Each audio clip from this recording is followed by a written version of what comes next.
이제 이 부분에 대해서 조금 더 구체적으로 이 청소년 활동 현장과 연관을 시키는 작업을 조나옥 선생님의 글과 또 말씀으로 들어보도록 하겠습니다. 예, 안녕하세요. 강원대의 조나옥입니다. 예, 역시 법은 우리를 숙연하게 만들죠. 예, 법은 우리를 숙연하게 만듭니다. 예. 좀 쉽게 말했으면 좋겠어요. 그렇죠? 법관들이 판결을 낼 때도 아니면 아니고 기면 긴데 꼭 아닐 것 같기도 한데 뭐가 그렇다고 이런 식의 얘기를 해요. 어쩌면 그들의 용어죠. 오늘 저는 또 좀 재미있는 건데 역시 청소년 분야의 전문가들 또는 청소년기 오래 현장에 계신 분들은 우리들만의 용어들이 좀 있는 것 같아요. 사실 이거 우리랑 굉장히 연관성 있는 내용이거든요. 근데 우리의 용어가 아니라 법률적 용어로 얘기하니까 잘 못 알아들어요. 그렇죠. 근데 만약에 이거를 좀 더 우리 안에서 이런 스터디가 좀 이루어지고 우리의 용어로 만약에 이걸 풀어낼 수 있다면 훨씬 더 우리가 우리의 피부로 좀 다가올 수 있지 않을까. 그런 면에서 좀 한두 가지 정도 좀 다는 못 짚고요. 한두 가지 정도 짚고 넘어가도록 하겠습니다.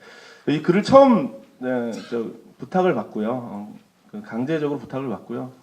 제일 먼저 떠오른 게 저는 2006년이었습니다.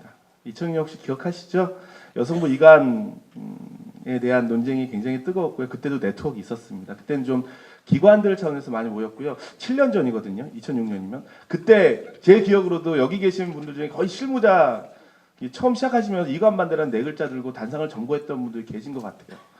예, 거수는 안 하겠습니다. 우리끼리니까. 꼭 7년이 흘렀습니다. 그 7년 사이에 아마 그 사건을 제가 처음 떠올린 이유는 결국은 청소년 분야에서 정책이라는 것을 국가나 정부에서 이렇게 해라라고 했는데 처음으로 하기 싫다고 했던 정면으로 거부했던 초유의 사건이 아니었나라고 생각을 해봅니다.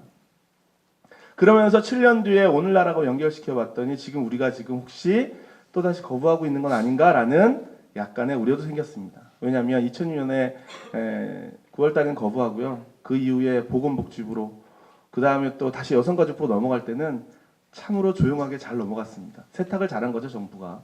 시끄러운 현장을.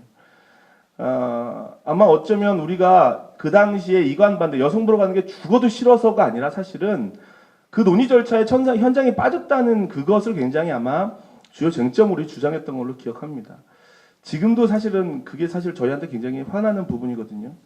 근데 또다시 결과 없이 멈출까봐 최소한 이번만큼은 법이 개정될 때까지라든지 또는 그 법이 정상화될 때까지 어쩌면 우리의 힘을 좀 모으는 작업들이 전제가 되지 않으면 이 네트워크 역시 아마 또 7년 뒤에 누군가 글을 쓸 때 2006년, 2014년 그리고 오늘 뭐 이렇게 하는 이 역사의 한 페이지로 전락되지 않을까라는 생각도 해봅니다.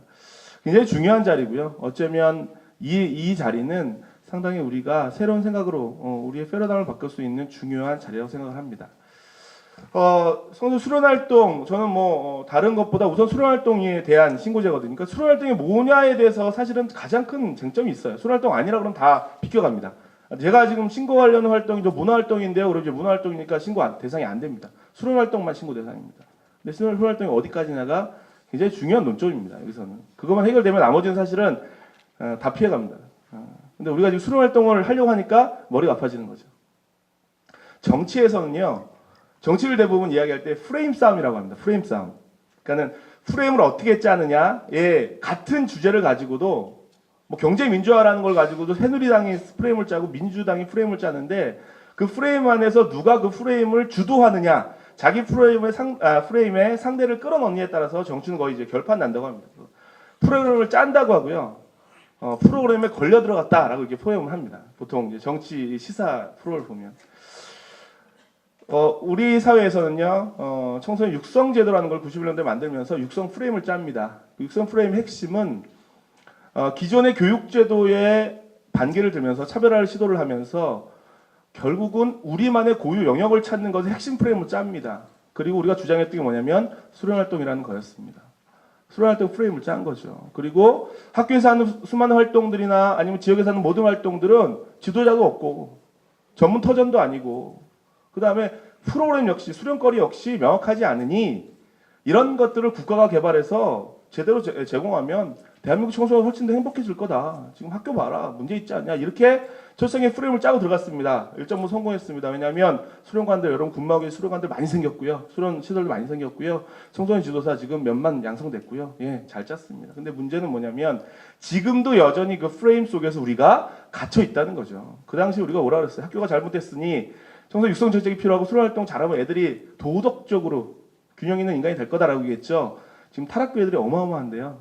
청소년 수련관에 계신 수련시설에 계신 단체에 계신 분들이 그 아이들 커버 못합니다. 그 프레임은 일정 부분 이미 그 실효성을 잃어버린 프레임이에요. 그런데 또다시 국가나 정책이 그 프레임을 들고 나가서 우리를 또다시 통제하려고 합니다. 예, 수련활동 신고해라라고 합니다.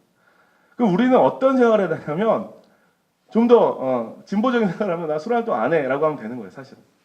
수련활동 안 하면 될 거 아니야. 뭐 그러면 되는 거예요. 사실은. 근데 수련시설에서 수련활동 안 하면 마치 붕어빵에 붕어가 안 들어간 붕어빵에 팥이 없는 그런 느낌이 들지 않습니까?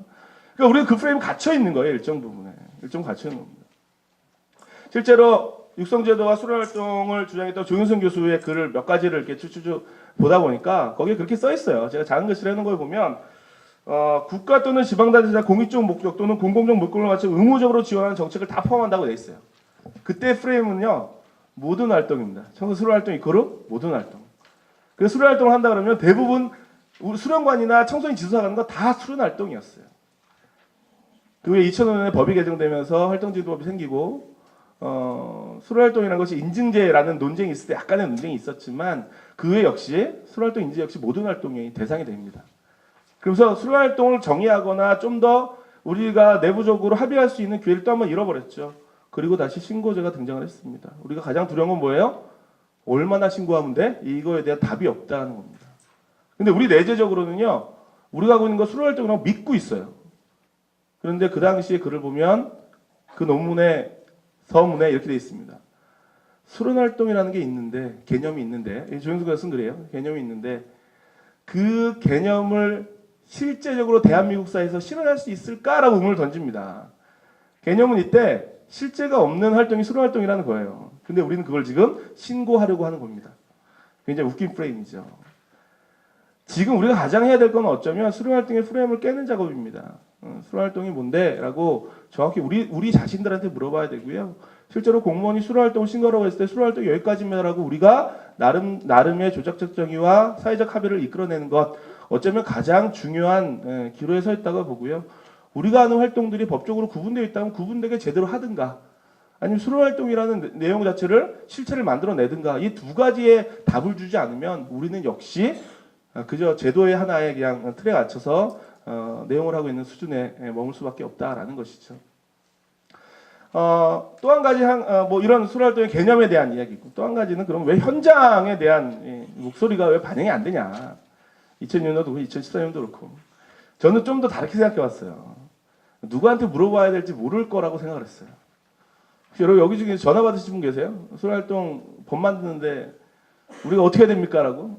아마 학부모 단체랑 뭐 몇 분한테 물어봤대는데 사실 그분들이 사실은 만약에 그런 오더가 떨어졌으면 현장에 물어봤어야 되는 이런 절차가 내부적으로 있어야 되는 거예요. 그게 공론하고 그게 꼭 어떤 대표가 있고 그 사람을 통해서 하라는 게 아니라 그러한 기회가 생긴 사람이 현장 사람들한테 그것을 빨리 전파시켜서 이 의견을 모아서 가는 작업들이 사실은 우리 내부에는 있어야 되는 거예요. 그 절차가 없기 때문에 어쩌면 법을 만드는 사람이건 정책을 만드는 사람이건 누구한테 물어봐야 될지 모르는데 왜 물어봐? 라고 생각할 수도 있다는 거죠. 이거는 우리 애들한테 굉장히 치명적입니다. 우리 내부적으로 이제 뭐 청소년 지사님 뭐니 이렇게 딱 뭐 권익도 있고 여러 가지도 얘기하지만 결국은 사회의 주요 이슈에 정면으로 마주하지 않으면 안 되는 거예요. 이것도 처음 터졌을 때 이게 7월인가 터졌죠. 그렇죠? 7월인가 8월 터졌는데 7월 달에 터졌죠. 7월 18일입니다. 6개월이 지났는데 그 사이에 세미나 한 번이 안 열렸어요. 안전이라는 주제를 가지고.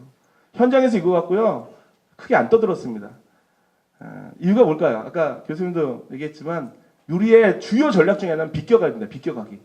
그리고 잠잠해질 때까지 몸 낮추기. 이게 두 가지가 큰 전략이 있는데 이번에도 그 전략을 썼다가 어쩌면 한 대 맞은 격이 아닐까라고 생각을 합니다.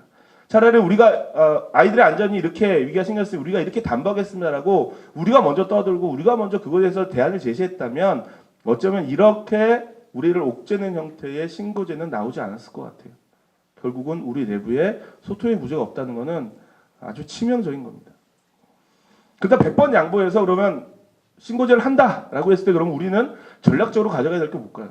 저는 결국은 이게 서울 경기권은 그래도 괜찮아요. 공무원들이 그래도 약간 그런 쪽에서 좀 스터디도 하시고, 근데 지방으로 내려가면 내려갈수록 사실은 굉장히 어려워집니다. 지방 공무원 하나가 완전히 뭐 시설 전부 다 자꾸 흔드는 게 너무 많으니까.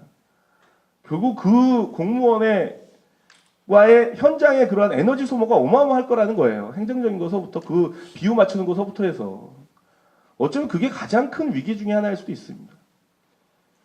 그래서 저는 차라리 우리가 100번 양보해서 이걸 시행한다면 정부나 법 만드는 사람한테 육성공무원 전담 제도를 해라. 전문가가 봐주면 나는 보여주겠다라는 어쩌면 우리 나름대로의 좀 전략도 필요하지 않을까 생각을 합니다. 실제로 육성 업무를 제대로 하기 위해서 육성 기구를 둘 수 있고 그 기구를 두는 것에 육성 전담 공무원을 둘 수 있다라고 기본법에 나와 있는데 왜 우리는 좀 사실은 뭐 일자리 창출도 많이 되고 되게 좋은 거 아니에요? 근데 사실은 우리는 법감정에 의해서 기분 나쁜 거예요, 그 법이. 그러니까 법감정을 가지고 법에 화를 내고 있는 거지 어쩌면 좀 더 냉철하게 이 법을 통해서 우리가 잃을 것과 얻을 것을 좀 더 판별하는 일종의 좀 전략적 사고가 필요한 시기가 아닐까 생각을 합니다. 덧붙여서 한 가지 더 한다면 지방센터들이 지금 위탁인데 신고를 하면 지방센터 신고된 프로그램 지방센터들이 홍보하게 돼 있어요. 뭐 인력도 배치했다고 하더라고요. 민간 위탁인 경우는 뭐예요? 민간기관의 프로그램은 민간에서 그걸 관리하는 겁니다. 이거는 일종의 공공성에 문제가 생길 수도 있어요. 그럴 바에는 진흥원에 직영으로 두든가 아니면 지자체에서 직영으로 하든가 일종의 공공용 영역으로 최소한 행정 전달 체계를 바로 세울 거면 그 전달 체계만큼은 공공적 성격으로 좀 가져가는 것이 맞지 않는가 그렇게 생각하고 크게 만약에 이 두 가지가 전제가 될 수 있다면 어쩌면 뭐 신고제 정도 우리 내부적으로 아이들의 안전을 위해서 케이스 막 하나 받듯 한 번 더 해줄 수도 있지라고 어쩌면 합의할 수도 있지 않을까라는 저는 그렇게도 생각을 해봅니다. 왜냐하면 법이 바뀐 지 6개월도 안 됐는데 지금 우리가 2개월밖에 안 됐죠. 지금 떠들어도 사실은 국회의원들이 잘 안 바꿔줘요. 왜냐하면 자기들 만장일치로 해놓은 걸 갖다가 어느 누가 그걸 뒤엎겠습니까? 개정 발의안을 누가 내겠어요? 시행될 것 같거든요. 그렇다면 우리가 시행되는 그 절차 내에서 1차적으로 중장기적으로는 법 자체를 좀 바꿔내는 것이 굉장히 중요한 미션이지만 단기적으로는 그럼 시행할 때 최소한 현장이 왜곡되지 않는 현상들을 어떻게 가져갈지에 대해서 충분히 논의하고 고민할 필요가 있다는 것을 좀 말씀드리고 싶습니다. 마지막으로 결국은 수로활동 이 현장의 지도자들이 선수 활동을 제공하는 것, 그때 안전하게 제공하는 건 당연한 의무예요, 사실은. 우리가 이렇게 막 싫다고 얘기하는 것 자체를 사회에서는 굉장히 이기적인 모습으로 볼 수도 있습니다. 귀찮으니까 하기 싫은 거 아니야라고. 그럼 반대로 뭐냐면 우리가 일종의 전문가로서 그러한 우리가 하는 활동들의 사이에서 사회적 신뢰감을 확보하는 건 굉장히 중요한 것 같아요. 꼭 집어서 우리만 신고하라고 하는 게 일종의 우리한테 보호막이 될 수 있지만 그 보호막의 대가는 상당한 행정적인 처리거든요. 그런 방법 말고 청소년 지도사라면 최소한 부모나 아이들과 그리고 그 아이들의 부모들이 우리와 함께하는 시간들에 대해서 믿어주는 작업들 그것을 위해서 우리가 끊임없이 현장이 굉장히 바쁘고 힘들지만 결국 아이들을 놓치지 않는 것 그것이 굉장히 중요하다고 생각합니다.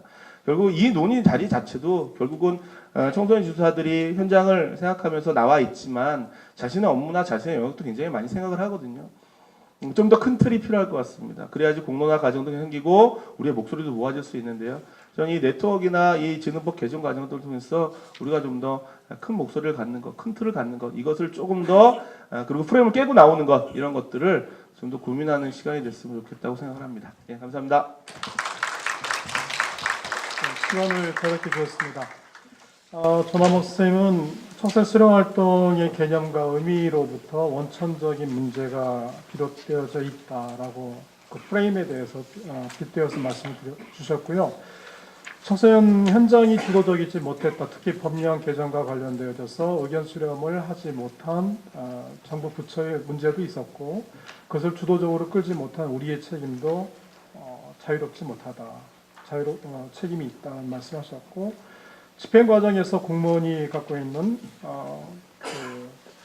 어떤 큰 힘이 있겠죠. 거기에 대한 우려와 그다음에 행정 전달 체계에 대한 이야기도 잠시 얘기를 해주셨습니다.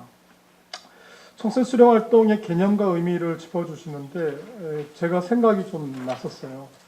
2004년에 청소년 활동 진흥법이 제정이 되었을 때 제가 그 TF팀에 참여를 했었거든요.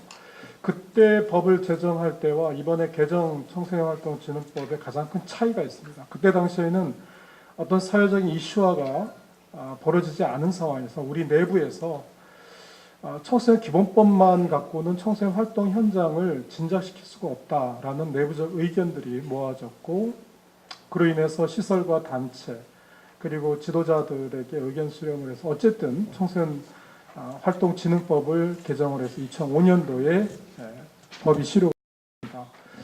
그런데 그때도 가장 쟁점이 됐던 게 뭐냐면 수련 활동이 뭐냐. 그래서 나왔던 대안 중에 하나가 인증제였습니다.